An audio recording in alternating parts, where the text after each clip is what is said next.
Alright, so today we're gonna do a quick little how to play GALAN video. I know he's like not the most complicated character, but it does get a bit like weird depending on the health pool of the opponent because he has a lot of different rotations and they are for like the different kind of health pools that this game has. Like his Battlegrounds rotation is different from his like Realm of Legends rotation, you know? So that's what I just want to go over. I just want to go over like what rotation you need for different health pools, how you can use this guy with the Recoil masteries, and like his best uses, of course, and just any overall synergies that you need to know about and things like that. So it's gonna be like, I guess, a guide to like GALAN, but I haven't really done this before, so do let me know if you like the video. And yeah, let's get started with a quick Realm of Legends demonstration. So let's go over what he does. So I'm gonna start the fight here. Medium, light, medium attack. So what that does is that gives us 4 resistance buffs, 2 physical, 2 energy, and that gives us 40 planetary mass. Because how GALAN works is that on his first medium attack, his first light attack, and his second medium attack, he gets those resistance buffs, and they convert into planetary mass. So we get 10 planetary mass every time we get a buff, and that counts for any buff in the game. So just keep that in mind for when you play this guy. As you can see, the Fury buffs from the SP1 gave us 40 planetary mass, and the Fury buffs themselves aren't too potent. I believe they each equal 8% attack, so it's a total of like 32% for all 4 of the Fury buffs. So it's nothing too crazy, but in another rotation, you can actually stack them up really, really high, and then it will equal a pretty good amount of damage. So now the SP2 inflicts 8 Intensify buffs, and it inflicts 3 Incinerate debuffs. And the Incinerates aren't too potent, but if you are in the Harvest, then you can actually get 9 of them, and that's when they become very, very potent, actually. So the Intensifies increase future buff potency by 5% per stack, and you get 8 of them. So that's like about 40% in total, but it's the fact that you get 80 planetary mass, which that's what makes it so good, you know?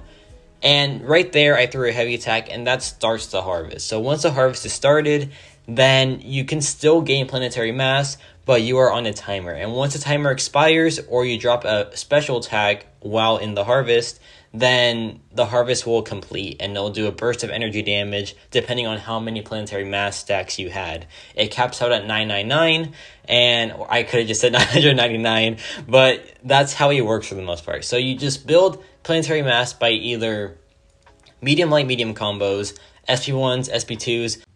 You can also dex to get some planetary mass, or any like non-personal buff will also count towards the planetary mass counter. So the SP3 also does something as well. I'm going to show you right here what it does. We're going to build up to it first though. So you can use the SP3 in the Recoil Masteries rotation. You will want to use the SP3, and let me show you what it does. So if you're not in the Harvest, then you will get 200 planetary mass, and it will start the Harvest. And then you go on the timer again, and then you can just build up to your SP1, drop that, and then the Harvest will complete. If you are already in the Harvest, you still get the same amount of planetary mass, and the Harvest resets, and you can get power.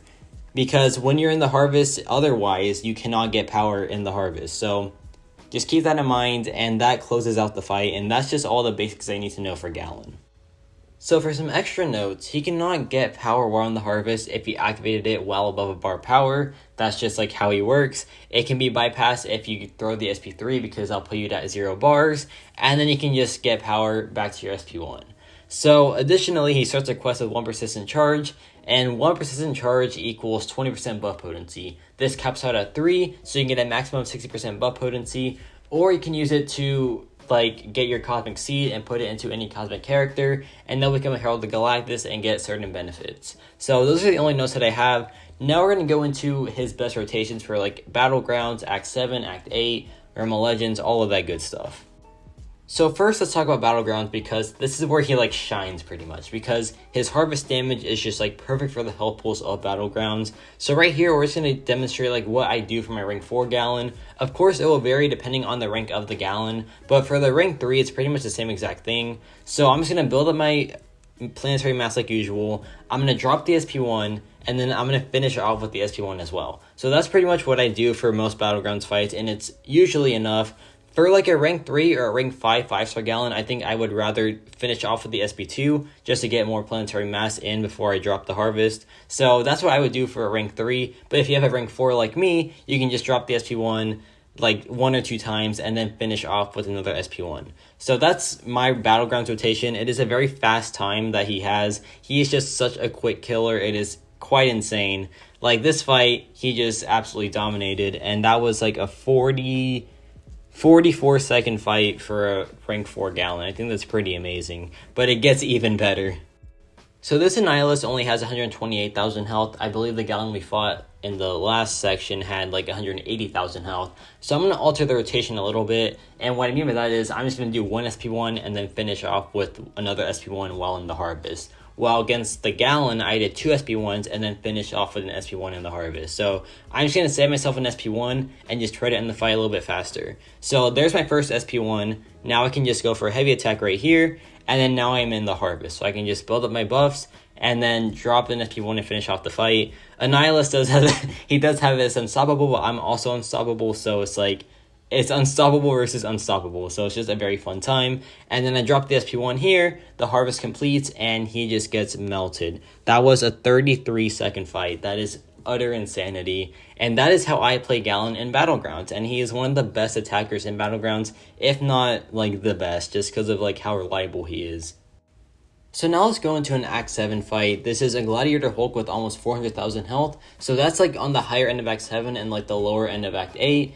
And may I just say, I cannot stand fighting Golk. He is so annoying. He like I'm not gonna finish that sentence, but you know what I'm trying to say. His smash mechanic is very annoying because he can use it very, very often, and it's just like, it's so annoying because then you like miss parries, and then you can just like, you think he can go in, but nope, he has his smash ready and he just smashes you. And there, okay, I said I was bound to say it, so it's fine. But yeah, I cannot stand fighting Golk. But the rotation here is that I go for my SP2 first to get some Incinerate Tub and get some Planetary Mass active, and then I activate the Harvest, and then we can just finish off with the SP1. So that's the rotation for Act 7 that I like to do. He'll be pretty much dead after the Harvest ends here, but I think you have to like do like one more SP1 afterwards to just like make sure he goes down. So yeah, right here, that was a big chunk of damage. We had like 810 Planetary Mass, so it's going to do a bunch of damage. And yeah, now we just need to finish out the fight. You can't attack him though because he has his smash active. Like, it's just worse than unstoppable, man. I'm probably venting too much about Golk, but I'm sorry. I just never realized how much I do not like fighting this guy. Very, very annoying. I imagine he's fun on offense though, so it's whatever. But yeah, that clears the fight, and that's how I do an Act 7 matchup with GALAN. So with the Purgatory Synergy, she gives all dimensional beings plus 20% ability accuracy, plus 20% armor rating, but also gives bleed immunity to all dimensional beings. So GALAN is a dimensional being, so we can get the bleed immunity there, and that's what makes him so recoil friendly. But you do have to alter the rotation a little bit just to save yourself from some recoil damage. So what I do here is I do the same. I just build up my Planetary Mass, you know, like the usual things. But then I drop the SP3 because you don't take recoil damage from the SP3, and that just lets you bypass recoil a little bit and still get all the Planetary Mass that you need. So that's the rotation for Recoil Mastery's GALAN. I feel like without the Purgatory Synergy, he is not worth running with them, but since he has access to that, I think he can be Recoil Mastery's friendly. But this is like for the people that do not want to take off Recoil Masteries no matter what. I know there's some of y'all out there that just like do Arena for life, so you just never want to take out the Recoil Masteries, and this section is for y'all. So I bet it's a relief knowing that he does work pretty well with the Recoil Masteries, right? But yeah, we dropped SP1 here. We are at max harvest, so we get 199,000 on the burst damage, which is incredible. So yeah, there's a lot to love about Recoil Mastery's GALAN. He just hits harder overall, like on the basic attacks. Even though like he's not really meant to be a basic attack damage dealer, he still can do pretty nice damage on them, especially in later rotations where I'm going to show you like how to get like 20 Fury buffs. So yeah, it's just a very fun time with GALAN. I like how he's like so diverse in his rotations, but he does have a pretty standard one overall, I feel like. But yeah, so the rotation here, SP3, SP1, you take some recoil damage there, then you can just harvest again with the SP2, and then that will end the fight. So just keep that in mind, and that's how you play GALAN when you have the Recoil Masteries on. So yeah, we go for the harvest here, we drop the SP2, and that'll be surely enough. Pretty much, yeah. And we got the 9 Incinerates there, so he was bound to like finish off anyway. So yeah, pretty nice time there overall as well. So for the shorter fights, it's pretty much the same rotation as the no recoil mastery setup, but the difference here is that you do more basic attack damage, right? So doing more basic attack damage means that you need less planetary mass to finish off the opponent. So it's a bit of a plus on Galan's side for the recoil masteries. So there's like arguments for like why he should have them and why he shouldn't have them. In my opinion, the difference is minimal, but it still is like a difference overall, right? So we take the 5% recoil mastery damage, but that's fine because we do have the regen on the harvest, so it does negate it quite a bit, but besides that, it is a bit of a damage loss in the end, but it doesn't really matter because you just take 5% damage, and it's not the biggest thing in the world, you know? And that closes out the fight too. It's pretty much the same exact rotation, but, you know, we just take a little bit of recoil damage. Armor up. That's all I'm gonna say. Like, armor up. Like, any fight that has an armor up has Galan's name on it. Even if you get like one armor up in the fight, it's still a massive advantage. So how he works is that every time the opponent gains an armor up effect, it doesn't have to be a buff, it can just be an effect, then you get plus 50 planetary mass. And it just makes him go crazy. It is just so crazy how like powerful he is when there are armor up buffs. This right here is a fight where you get like armor buffs on every single hit, so you just ramp up so fast and it's literally absurd. This Spider-Man has like 350,000 health and he's going to go down in like 30 seconds. It is just completely unreal how powerful he is when he has armor buffs that he can take advantage of. Like, utter disbelief is just what I can describe it as. So yeah, we go for the SP1 here. He evades it, doesn't matter. He is down. That was a 34-second fight. Just absolute insanity.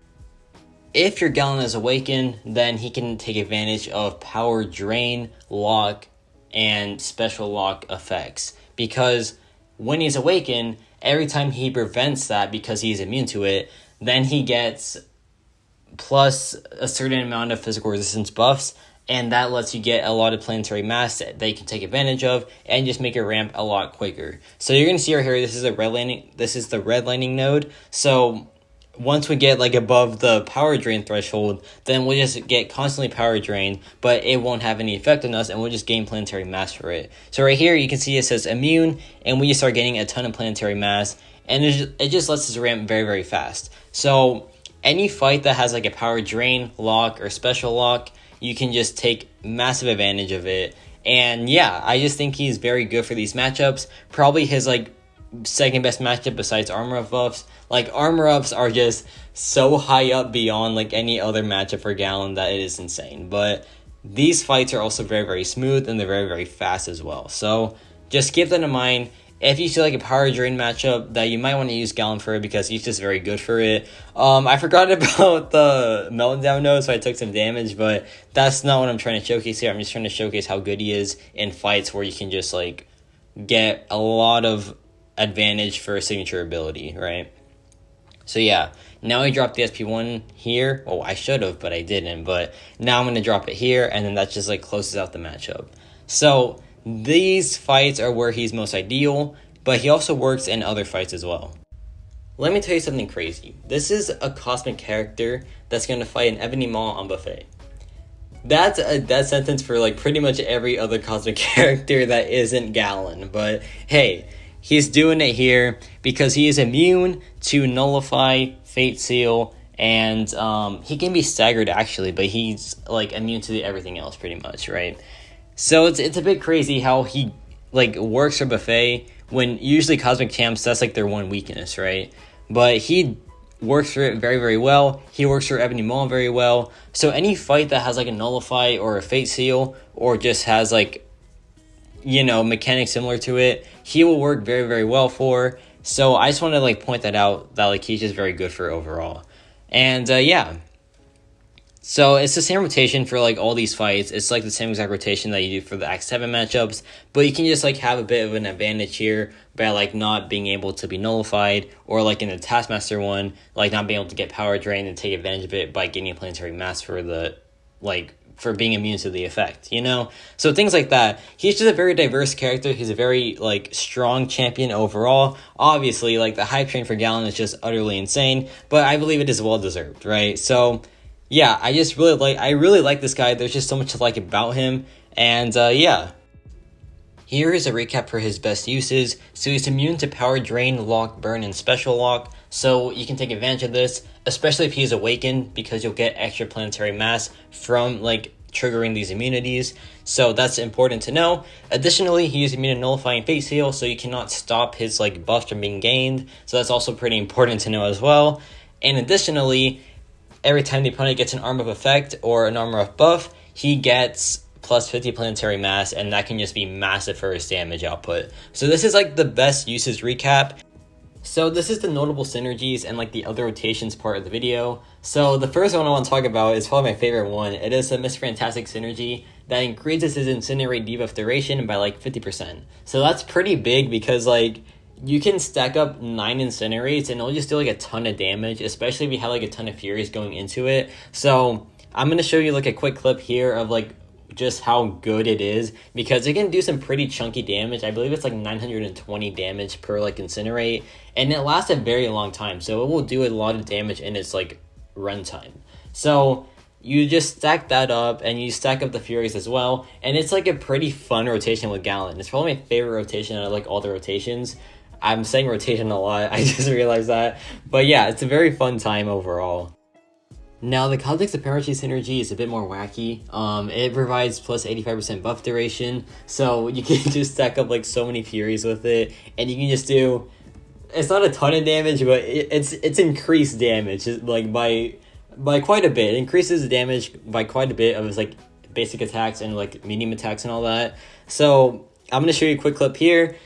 It's pretty fun. Like, it's not the most damage in the world, but it's pretty nice. It's just fun to see like the 16 Fury stack up, and like if you have persistent charges on yourself, then you'll get like intensified passives, which will increase the potency of those Fury buffs. So yeah, it's pretty nice overall, and yeah, that wraps up like the other synergies and the other rotations part of this video. And that wraps up the video overall, actually. So let me know your thoughts on GALAN. I really like GALAN. I think he's a fantastic champion. I feel like he deserves the hype that's like he's been getting recently. So yeah, let me know your thoughts on GALAN. Only positive thoughts though, because I like GALAN and I don't want to see any negative comments towards him. But the same does not go for Gladiator Hulk. If you want to tell me some things about Gladiator Hulk that aren't too friendly, go right ahead, because I will be there supporting you. But yeah, that's about it for me.